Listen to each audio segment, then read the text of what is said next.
Rieccoci cari telespettatori con i nostri ospiti che adesso vi presento. Allora, ben arrivato Alain Luciani, Lega Nord, grazie di essere qui con noi. Grazie a voi. Giacomo Mirto, Siamo Veneto. Salve a tutti. Riccardo Bortolami, dottore commercialista, ricordiamolo, per OSA, città di Padova. Buongiorno. Onofrio Rota, segretario generale CISL Veneto, buonasera, grazie anche a lei. Candidato. Rocco Bordin, candidato sindaco alla Padova Libera, grazie anche a lei di essere qui. Buonasera a tutti, grazie a voi. Allora, come avevo anticipato prima, i temi sono due, poi vediamo se abbiamo il tempo di affrontarli entrambi. Intanto incominciamo con quello che è balzato all'attenzione in modo particolare intorno a giovedì e venerdì scorso, almeno per quel che riguarda la nostra regione, quindi l'attenzione sul prossimo autunnale referendum del 22 ottobre che interesserà la regione Lombardia e la regione del Veneto. Un referendum meramente consultivo, quindi non cambia le cose, con una valenza, almeno così si auspicano i fautori del referendum, di carattere psicologico che potrebbe essere rilevante e importante per successivi interventi.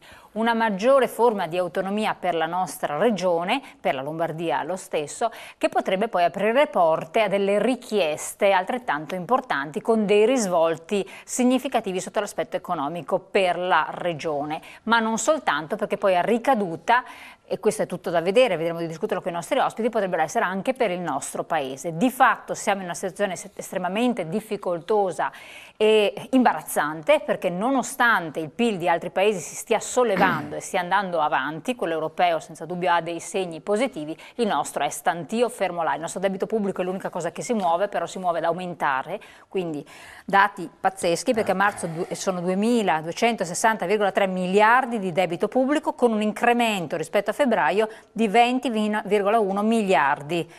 Crescita debolissima, quindi siamo in una situazione di cul-de-sac. Come uscirne? Può essere questa una strategia?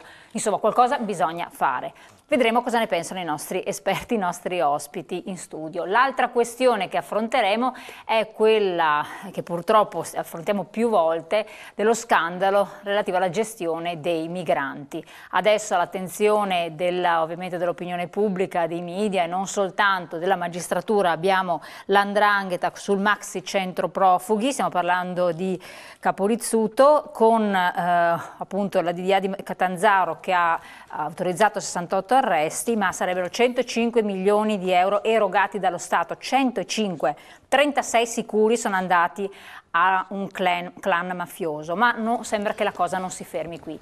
Insomma, sfruttamento delle persone, pasti dati così, diciamo in modo subdolo e tra l'altro fraudolento, insomma tutto un sistema che non va bene, ma ci sono ancora delle sorprese purtroppo per noi e questo è un ulteriore elemento che affossa il nostro sistema di gestione anche di cose di interesse internazionale.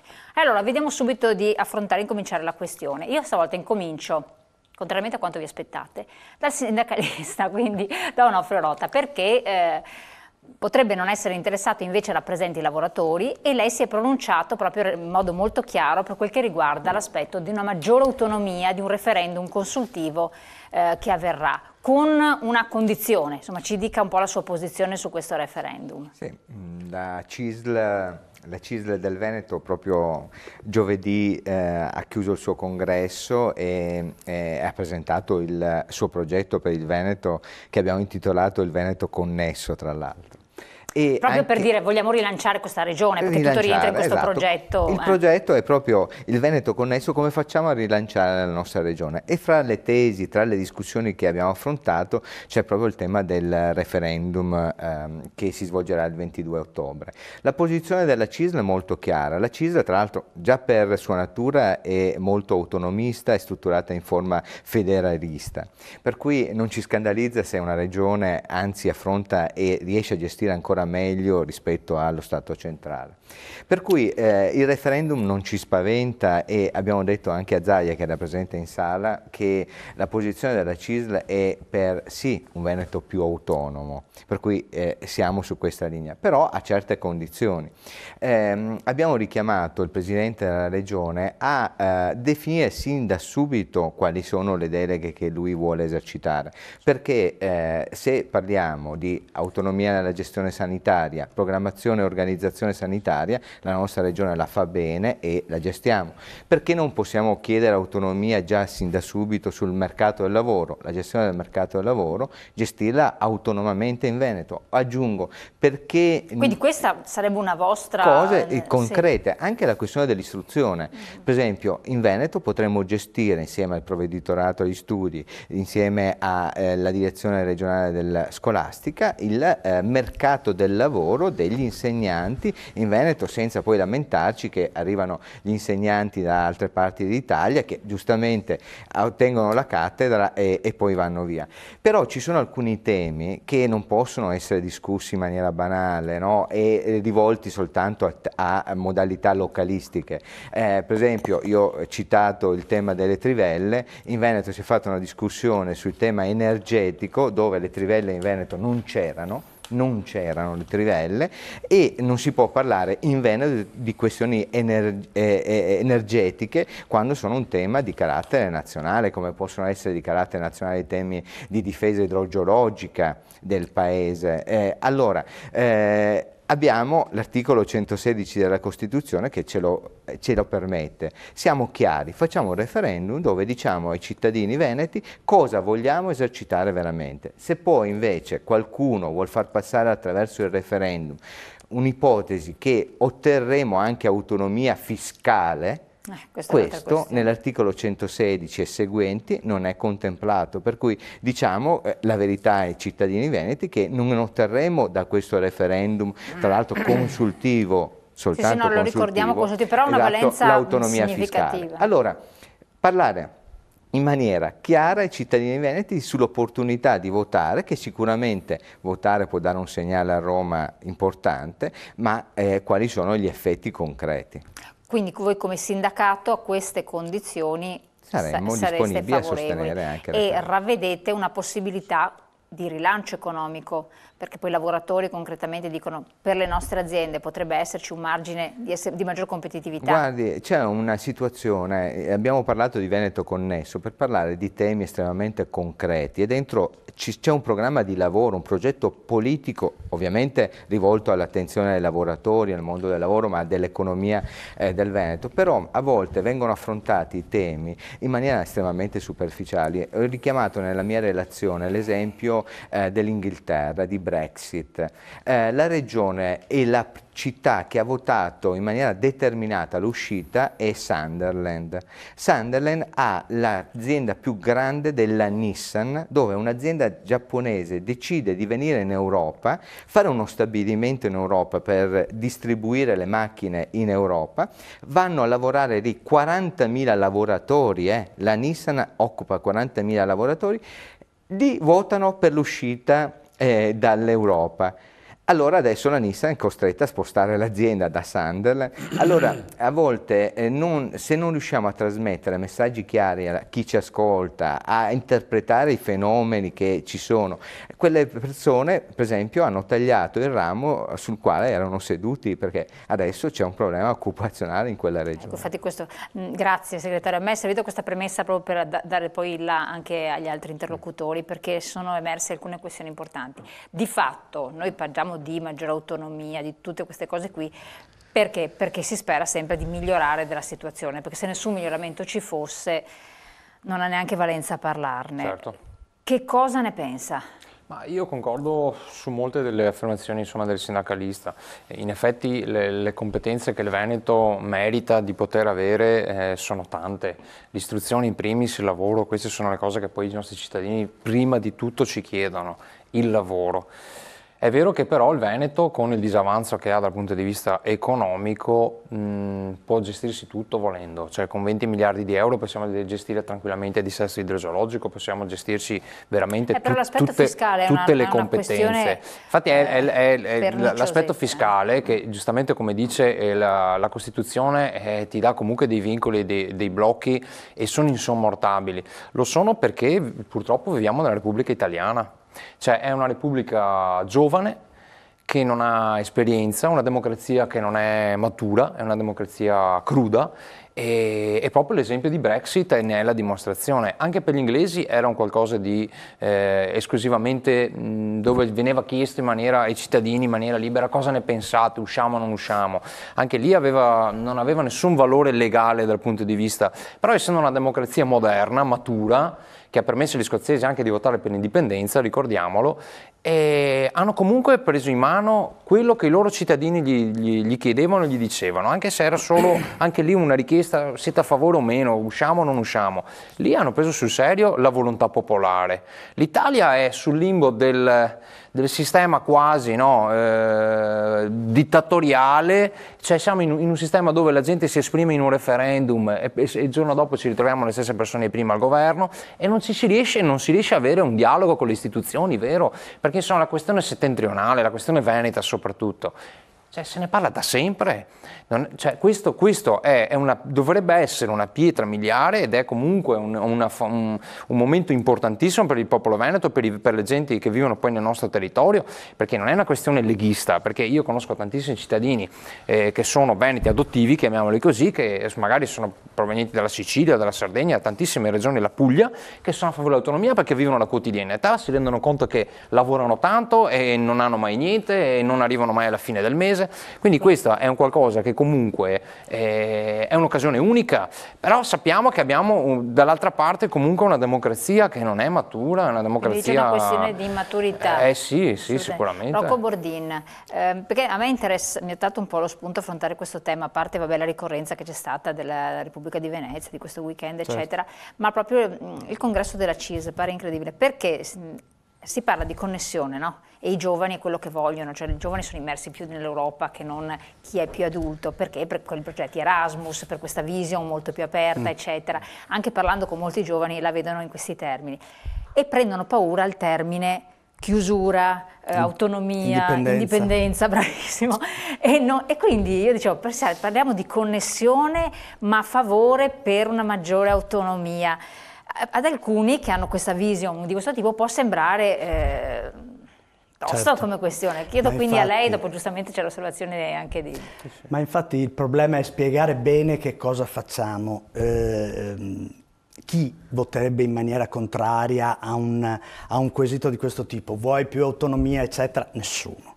Il problema è tracciare bene i contorni. No, c'è qualcuno, attenzione, io l'ho detto perché sì, ma i giovani sono... La stragrande maggioranza voterà a favore. Il problema è che essendo un referendum consultivo non ha bisogno di un quorum, per cui anche quello c'è da dire. Per cui l'eventuale successo sarebbe tracciato comunque da quante degli elettori verrebbero a votare, cioè se viene a votare il 50%, se viene a votare il 60, 70, 80. Quanto è sentita questa cosa? Quanto è sentita questa cosa qua. Il problema però è che sembra un po' incoerente in un momento in cui c'è bisogno di un'Europa forte, di una globalizzazione che difenda anche le nostre posizioni, cioè il fatto che ci si voglia ridurre, diciamo, all'autonomia, non come Italia, per cui non come Italia rispetto all'Europa, come ha fatto l'Inghilterra, ma al Veneto addirittura rispetto magari all'Italia, all'Europa, al mondo, può essere interpretata da alcuni giovani che hanno bisogno di connessioni vitali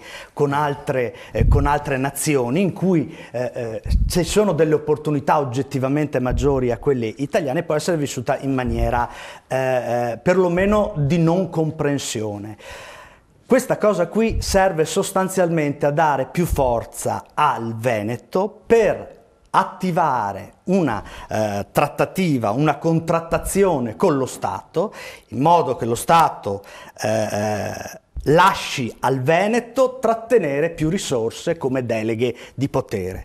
Io sono sempre risorse come deleghe di potere. Come deleghe di potere. Quindi, cioè, ritorniamo al discorso fiscale che non esatto, avere la delega propria alla sanità in cui si decide autonomamente, all'istruzione, al lavoro, questo si punta. Ma ecco, pensare che il giorno dopo che abbiamo votato ci fosse anche un alto gradimento, si va dall'autonomia o addirittura all'indipendenza, come dice qualcuno, o per ignoranza o per farsi pubblicità, perché questo poi è la differenza, sarebbe affermare un qualcosa che non è vero. Allora il problema è tracciarne i confini. I confini sono quelli che per avere questa cosa qui ci vuole una legge nazionale che sia votata da Parlamento e Senato. E come calcolare questa legge sarà fatta in base al successo che avrà il referendum. Per quello vale la pena comunque di essere presenti e di votare sì. Io su questo sono d'accordo, perché questo darebbe alle nostre terre una possibilità di trattenersi delle deleghe, per cui avere la possibilità di accorciare la distanza con Roma e avere tutto sommato un potere maggiore nell'avere le risorse e nel poterle anche decidere abbastanza autonomamente. Però ecco, questo è arrivare ad avere un grosso successo per attivare una trattativa che sarà lunga con lo Stato, perché il problema che sta alla base sarebbe abolire le regioni autonome, perché le condizioni storiche sono passate, perché non è giusto che in Trentino... Ecco, questo sarebbe il vero. Il problema è che in una democrazia come la nostra, confusionaria, con tanti partiti, con poche prese di posizione, e quelle prese di posizione che ci sono cambiate anche nel tempo, non c'è garanzia di togliere le regioni autonome. E allora il Veneto cerca di avvicinarsi a questo aumento di deleghe e cerca di proporre, secondo me culturalmente, l'idea che non ci siano più le regioni autonome, che non ci siano più una mancanza di deleghe e di potere che dia veramente la sensazione al cittadino di essere estraneo dall'Italia, perché di fatto gli vengono tolti i fondi, ma estraneo anche dal mondo, perché poi se l'Europa ci decide sopra la testa e le banche europee condizionano l'italiano, se poi addirittura non c'è la possibilità di avere nel proprio territorio un po' più di potere, si ha la sensazione di essere sotto e non si capisce a chi. Perfetto. Passo anche adesso a lei, con competenza economica ben precisa, perché è dottore commercialista, e le butto questa cosa. Vittorio Feltri su Libero ha vergato un editoriale da un titolo un po' emblematico: il referendum per l'autonomia di Lombardia e Veneto, perché ricordiamo sono due le regioni, può salvare l'Italia. Questo è Vittorio Feltri. Sarà davvero così? Gli oppositori non mancano, la campagna elettorale si annuncia molto movimentata. Potrebbe salvare l'Italia, secondo lei, realisticamente? No. So che comincia a dire, mi servirebbe 1 anno e mezzo per parlare, no, a qualche minuto come tutti. Sarò sintetico. Adesso questa affermazione è sicuramente chiaro che è un po' demagogica, comunque o provocatoria. Noi in Italia, l'Italia è lunga circa 1000 e qualcosa chilometri, no? È larga non tantissimo, cioè è uno stato dell'America alla fine, no? Per cui se è vero che ogni regione deve dotarsi di una propria autonomia, con i pro e con i contro, le altre regioni poi come si devono muovere di conseguenza? E le regioni più ricche, le regioni più povere? Allora io sono a favore... Cioè lei dice la Toscana per esempio, che malmessa non è, potrebbe... O il Veneto che malmessa non è. Per cui se si facesse, si portasse avanti le elezioni che comunque a ottobre ci saranno, effettivamente potrebbe essere anche qualcosa di intelligente. Ma il mio grosso problema è che in Italia l'intelligenza ce n'è poca. Cioè qui si guarda... Questo contesto è già la terza persona che lo dice. No, ma nel senso perché o si guarda il bene dello Stato o delle regioni o dei cittadini, o si guarda il bene della politica. Perché la verità è questa. Nella vita uno devia nel bene o nel male. Per cui se le cose si vogliono fare bene, si sa come farle. Se le cose vengono fatte male per propri interessi, sono ancora più bravi chi ha potere a farle. Ma secondo lei allora, ci sono dei pro... utile? Ci sono dei pro, anticipando che potrebbe essere utile, ho anticipato la premessa è che è utile, però ci sono dei pro e dei contro, nel senso che potrebbe essere utile, potrebbe essere anche interessante e intelligente, come ha detto prima il Presidente della CISL, di creare un'autonomia sotto l'aspetto locale, perché se parliamo del fiscale, che è un po' la mia materia, diventerebbe, cioè il fiscale puro intendo, perché dovrebbe essere un federalismo, ma un federalismo eventualmente governato da uno Stato centrale dando poi degli stanziamenti alle regioni più povere, perché sennò si creerebbero delle sperequazioni spaventose. Tutti vorrebbero venire a abitare, dico una cavolata, nel Veneto, per cui il Veneto deve andare dove? In Germania. Cioè, per cui ci dovrebbe essere una moderazione e coscienza di fare una legge del genere, nel caso in cui si volesse. È vero però, al contrario, almeno mi hanno sempre insegnato quel poco che ho studiato, che il controllo sarebbe maggiore, perché tu quello che fai nel tuo paese in un ambito ristretto riesci a controllarlo meglio rispetto a distanza, no? È come una banca che mette la sede di tutti gli affari e delle decisioni a Siena, certo, anche se i finanziamenti vengono fatti a Campolongo a Padova. Cosa vuoi che ne sappiano a Campolongo a Padova come si fa, se quella pratica è intelligente o non è intelligente? So che adesso ci sarà l'esistenza delle dopo vi faccio dire. No, io con le banche molto attento. Ho fatto l'esempio delle banche per dire che comunque cioè non possiamo dare quello che è distante a far controllare, per cui... Sì, non è chiarissimo, dai, è chiaro. Dopo entriamo più nel merito specifico, ecco. Perché con competenza anche di fiscalista ci serviranno ulteriori aspetti, perché tanti battono sull'aspetto fiscale. Voi siete tra i fautori, oltre a Len Luciani che ha un passato storico al riguardo, però diciamo che propugnate questo, no? Ma io voglio fare una premessa che è anche legata al titolo della trasmissione. Sì, no, io penso che il Veneto, non è che l'autonomia debba aiutare il Paese, noi siamo 30 anni che aiutiamo il Paese. Cioè io ricordo che ogni anno regaliamo allo Stato centrale 20 miliardi di euro che non tornano mai indietro, nemmeno sotto forma di servizi o di servizi, quindi non è che noi non aiutiamo il Paese, l'abbiamo sempre aiutato e forse questo è il problema, che non siamo mai stati in grado di dire ora basta, teniamo qua le nostre risorse e utilizziamole. Volevo domandare al primo segretario della CISL, cioè cosa vuol dire che possiamo ottenere delle competenze e altre no. Cioè, io penso che noi siamo in grado di gestirsi tutte le competenze di cui abbiamo bisogno, cioè se poi lei ha parlato di interesse nazionale, però io vedo che abbiamo magari più interessi nazionali con la Slovenia o la Croazia che con la Sardegna o la Val d'Aosta a livello di territorio, a livello di specificità territoriale, cioè cosa ci lega a realtà così distanti da noi? E questa è una domanda, e quindi è da qua la necessità di avere secondo me tutte le competenze, così come concordo sul fatto che almeno per quanto ci riguarda non esiste autonomia senza autonomia fiscale, cioè non è che perché ci danno delle competenze però ti dicono potete legiferare su determinate materie, ma per accedere al portafoglio dovete comunque passare da Roma, e questa non è autonomia, è comunque rimanere in gabbia, noi questo non lo vogliamo, questa non è autonomia. Però d'altro canto sappiamo che il referendum di ottobre è un passaggio fondamentale, dobbiamo assolutamente portare più veneti possibile a votare sì. Quindi perché trasversalmente, perché lì, come abbiamo intitolato la nostra campagna che abbiamo già lanciato, è un primo passo, è un punto di partenza. Riteniamo molto dubbiosi che da Roma arrivi qualcosa, lo ribadiamo ormai a tutti, bisogna fare questo passaggio, però sappiamo che la via, secondo noi, non è la via dell'autonomia, perché purtroppo lo Stato italiano è ormai in una situazione tale da essere riformabile. Per poter darci autonomia concreta serve per esempio un voto parlamentare, serve che magari 2/3 o 3/4 del Parlamento votino a favore di permettere ai veneti di tenersi delle risorse che altri utilizzano, perché questa è la situazione, è molto complicato, è praticamente impossibile, e quindi secondo noi è quella che resta, che è la via indipendentista, la via dell'indipendenza, quindi la via della disconnessione totale, che faccio una parentesi, non è chiusura.